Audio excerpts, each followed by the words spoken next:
సత్యనారాయణ వ్రతం చేశాం. రాజుగారి కథలో గొల్లవాడు ఉన్నాడు, గొల్లవాడు వ్రతం చేశాడు, ప్రసాదం ఇచ్చేట. వెంటనే కథలో ఏముంటుంది, గొల్లవాడు ఇచ్చినటువంటి ప్రసాదంలో తిరస్కరించినటువంటి రాజు చేత వెంటనే భటులు వచ్చేవో మహారాజా నీ సామ్రాజ్యం మొత్తం శ్రీమద్ రమణ గోవిందో హరి అంటారు. అప్పుడు రాజు తన తప్పును గ్రహించి గొల్లవాడిని పిలిచి తిరిగి వ్రతము చేయించి వ్రతము ప్రసాదము స్వీకరించగానే వెంటనే భటుడు వచ్చి మహారాజా నీ సామ్రాజ్యం మొత్తం మళ్ళీ నీకు వచ్చిందంటే ఎలా వచ్చేసింది? సమస్య ప్రసాదాన్ని తిరస్కరించడం కాదండి. ప్రసాదాన్ని తిరస్కరించడం వల్ల కోపం వస్తే సత్యనారాయణ స్వామికి ఈగో ఉన్నట్టు లెక్క. గొల్లవాడిని తిరస్కరించడం తప్పండి. కులం పేరు మీద ఎవరిని అవమానించినా మనం భగవంతుడిని అవమానించినట్టే.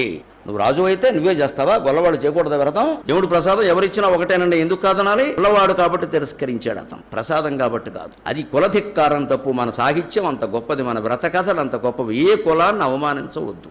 అందుకే సత్యనారాయణ వ్రతం కథ చూడండి మీరు. బ్రాహ్మణుడు వ్రతం చేస్తారు, కట్టెలు కొట్టేవాడు వ్రతం చేస్తాడు, గొల్లవాడు చేస్తాడు, రాజు చేస్తాడు, వైశ్యులు చేస్తారు, అన్ని రకాల వాళ్ళు చేశారు. ఇన్ని రకాల వాళ్ళ కుల కథలు ఎందుకు పెట్టారు? అందరూ కలిసి చేసుకోవడం చెప్పండి.